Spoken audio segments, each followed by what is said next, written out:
مطمئنا واسه تو هم پیش اومده یه سری بازی‌ها هست مثل کال آف دیوتی موبایل، پابجی روی موبایل صفحه کوچیکه و هی دستات باید بره رو صفحه کثیف میشه، هی محکم‌تر باید بکشی و همه اینها باعث میشه که تو ببازی و بهت بگن نوب سگ.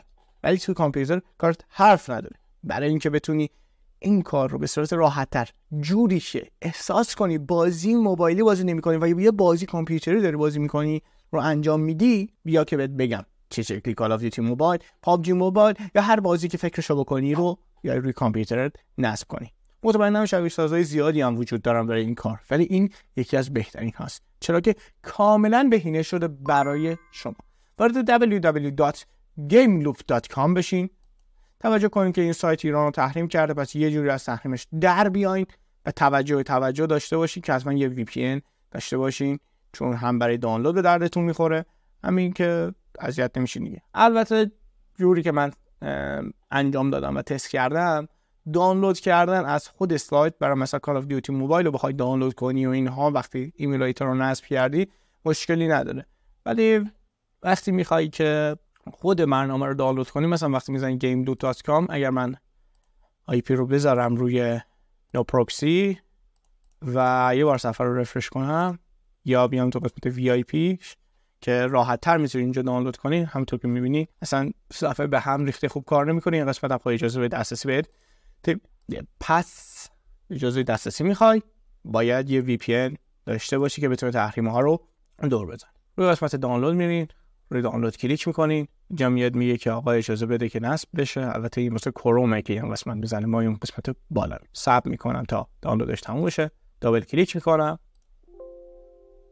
اینو میارم پایین دیگه، بهش احتیاجی ندارم. همونطور که دیدید بازی خیلی زیادی داره تا این میاد بالا من بخوام بهتون نشون بدم. خود گیم لوپ که باید دانلودش کنین، پابجی موبایل رو داریم، کال آف دیوتی داریم و گیم چی ایمپکت یه چیزی تو مایاست.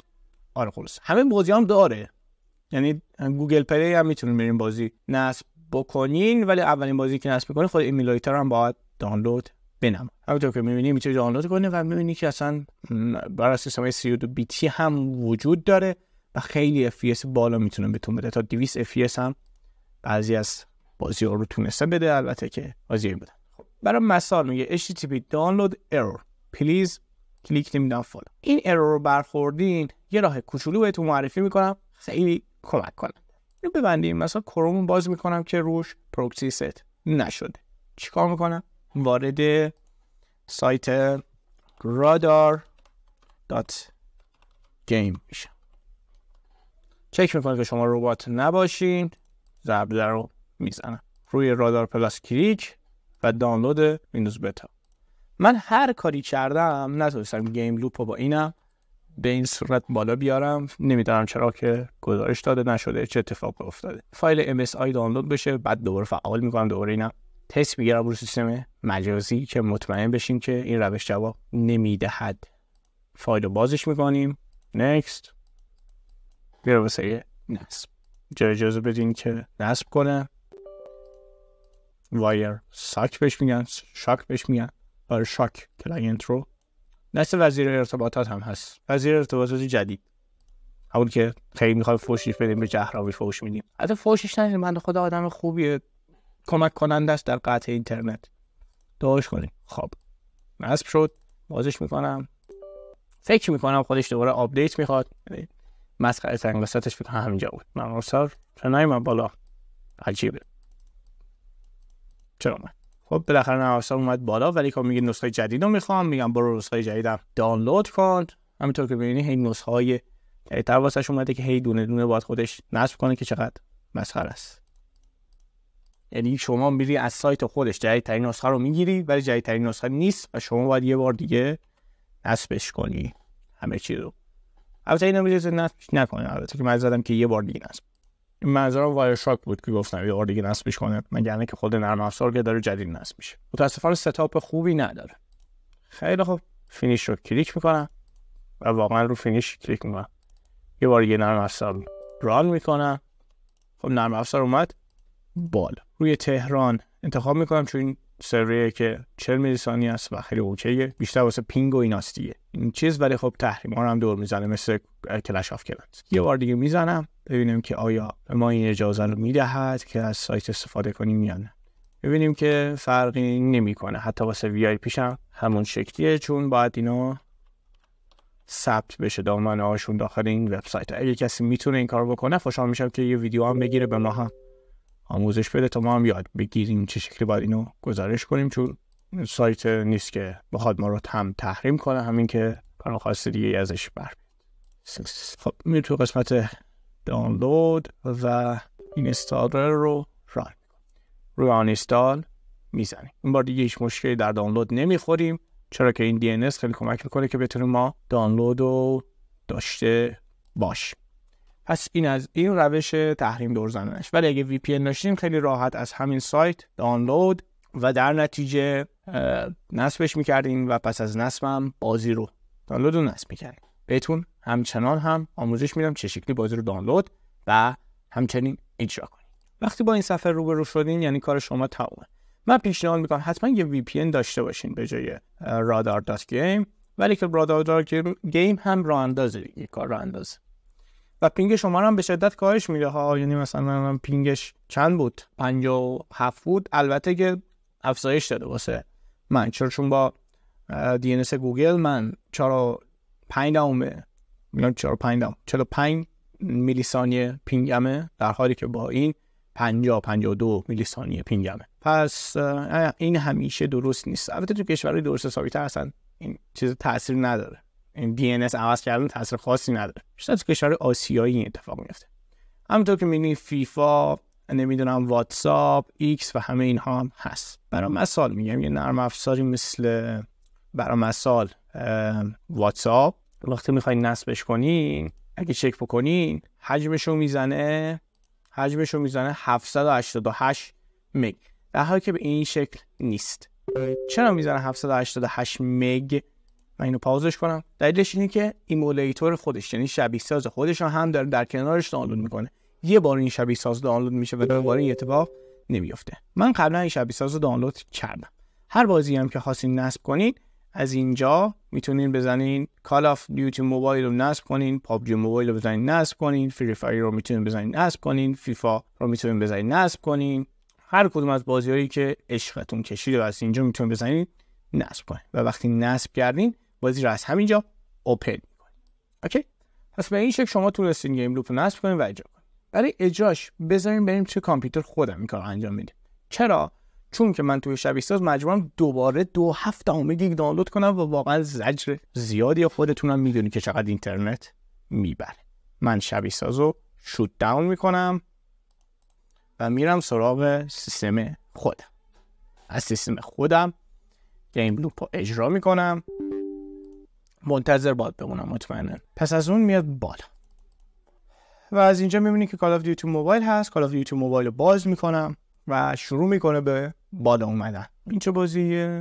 فری فایر. البته من فری فایر هیچ وقت بازی نکردم، ولی خب یه شخصیتی بود به نام نمیدونم دیوای داتی چیزی. اون شخصیت خیلی توی رال 34 قانون 34 خیلی معروفه. این شخص توی اون انیمیشن تیریدی یه ذره هم بهتون آموزش میده. این قسمت حتما توجه بفرمایید. بچه‌ها شما اگه F11 رو بزنین کاملا تمام صفحه میشه و تمام صفحه‌ای خیلی باحالی هم داره.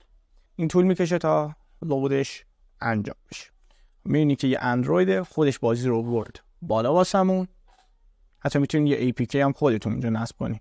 میتونین اصلا مایکت رو نصب کنین اینجا برین بازی رو دانلود کنین. ولی پیشنهاد نمیکنم. چرا؟ چون از سایت خودش دانلود کنین بهینگی کامل تری داره و همیشه هم به روز هست، یعنی نگرانی هم نخواهید داشت. من تازه کال آف دیوتی نصب کردم، پس فقط به خاطر آموزش بوده و اصلا هم گیم نزدم توش و حتی نمیدونم محیطش چه شکلیه. پس این قضیه من رو ببخشید. من گیمر حرفه‌ای نیستم توی این قضايا، ولی خب آموزش دهنده خوبی ام توی قضايا و بسیار سبک هست. با اینکه چیزا برام مثال میگم، اگه برم بیارم اطلاعاتشو میبینید من یه عالمه چیز میز باز دارم، در حالی که این فقط 1.5 گیگ رم گرفته و 30% سی پی یو من رو داره مصرف میکنه و جی پی یو من رو هم مصرف میکنه و خیلی کمک میکنه به اینکه بتونه بازی رو با کیفیت بالایی اجرا کنه. عجیبه هر بار میخوای وارد بازی بشی هی دانلود داره کال آف دیوتی. خیلی عجیبه. یعنی اینقدر دانلود من توی یه گیم تجربه نداشتم. گیم آفلاین واقعا بهتره. کاری ندارم، فوشش نمیدم. خب ما لاگین اتو لاگین دوست دارم مثل مهران مویدی بود کیوت که میگفت بایا کن به دوربین زل بزنم بس دیگه سیزن 9 ول کنم نه یه همچین چیزی میزنم استارت بشه سویش کنیم یه چیز معمولی. همونطور که می‌بینید موستون وقتی رفت کنترل رو بزنین تا موستون دوباره برگرده. وقتی کنترل رو بزنین میتونید موستون رو برگرده. همونطور که می‌بینید کنترل کلیک که بکنین موستون میاد. خب من ضربه رو میزنم استارت گیم رو میزنم. مثلا مهم نیست من فقط میخوام که بازی استارت بشه. مثل آموزش هم بهم میده من اصلا نمیخونم اینا رو چون قرار زیاد بازی کنم من این بازی رو در حد تفریح. اگه شما که حرفه‌ای هستین حتما اینا رو سعی کنین که یه اسکرین شات ازش بگیرین و ترجمه کنین. ولی خدای خیلی ظلم 2 گیگ دانلود واسه یه گیم. خب همونطور که میبینین الان اینجا گیر کرده و یه صفحه واسه من آورده. اینو نمیتونم کنترل میزنم، موس حرکت میدم و میزنم. پس از اونم یه بار دیگه کنترل میزنم تا موس حذف بشه. همونطور که میبینین اینجوری میتونین گیم رو بزنین. اگر میبینین یه ذره فریم دراپ داره، برای مثال من کنترل بزنم برام بالا، F11 رو بزنم. اینجا دوباره کنترل میخوام که فریم رو به نمایش بدهد. چجوری فریم رو به نمایش بدهد؟ Get some rest, soldier. Welcome to Battle Royale. The match is about to start. اینجا میتونین که کیبورد و اینا رو دستکاری کنین، یه کیبورد جدید اضافه کنین و غیره که ما فعلا به اینا کاری نداریم. اینا رو فقط دارم آموزش میدم. قسمت رو کیبورد جدید اضافه کنین و همه اینها. از این قسمت یه ذره دستکاری هم میتونید انجام بدین. همونطور که گفتم مثلا میتونید صفحه رو بچرخونین یا ببینم فول اسکرین کنین. از اینجا دوباره کیبورد رو تغییر بدین. همین در واقع همه چی اینجا بهتون دسترسی میده. شو اف پی اس رو که بزنین بهتون میگه چقدر اف پی اس دارین و اینجا میبینید که حالا 50 چیز من میبینی که هولوش 34 35 داره. فریم بهم میده که فریم ریت قابل قبولیه. خیلی هم که این کار بکنم نهایتا 25 اینا میشه ولی دوباره برمیگرده. و مهمتر از همه که من خیلی دوست دارم این ایمولیتور رو اینه که بزنی هم کیبورد کیلو رو بهتون نمایش میده، همین که شکلیش خیلی راحت میتونین بپرین و این بدون مشکل لود میکنه بازی رو. خیلی سریع هم عمل میکنه. اطلاعی هم ندارم چی کار داره میکنه. خلاصه که به این شکل کار خاصی هم نیاز نیست بکنین. گیم رو میتونین اجرا کنین با W اینا هم دارین جلو میرین. نیاز نیست اینجوری هم بکنین برای رفتن اینها. یه کنترل میزنین و موس میره داخل صفحه و شما کاملا کنترل بازی رو به دست میگیرین و چلیک میتونین بکنین و بگه اینها که دوستان شیفت هم بگیرین میدوین وی بزنین نمیدونم تپ بزنین همه اینها رو دیگه خودتون برید یاد بگیرین قشنگ کیف کنین. فقط یه ذره دارم گیم میرم ببینین تا من 120 فریم هم میتونم ازش بگیرم در صورتی که جی پی یو اکسترنالمو بهش معرفی بکنم که قبلا معرفی میکردم ولی الان دیگه قانعم. یعنی میتونین بدونین قشنگ و میتونین اف رو بزنین خیلی راحت رو بردار اف رو بزنین بردارین. و من کمپاش و اینا رو زیاد بازی نکردم دیگه نوبم قشنگ اینجا با ES کی هم میتونیم بیان این قسمت از توی ستینگ هم اگر کنترل میزنم بیاد اگر این قسمت رو انتخاب کردین این قسمت رو انتخاب کردین که رو خود چیز رفت خودش شلیک کنه بیارین رو اینو برین بازیتون رو انجام بدین. تیکام خاصی میتونین بزنین اصلا میتونین نزنین این دیگه به خودتون مربوطه. آقا من از بازی میام بیرون دیگه F11 رو میزنین تمام صفحه‌اش تمام میشه. کنترل میزنین موستون پدیدار میشه و میاین بیرون دیگه از بازی و تمام.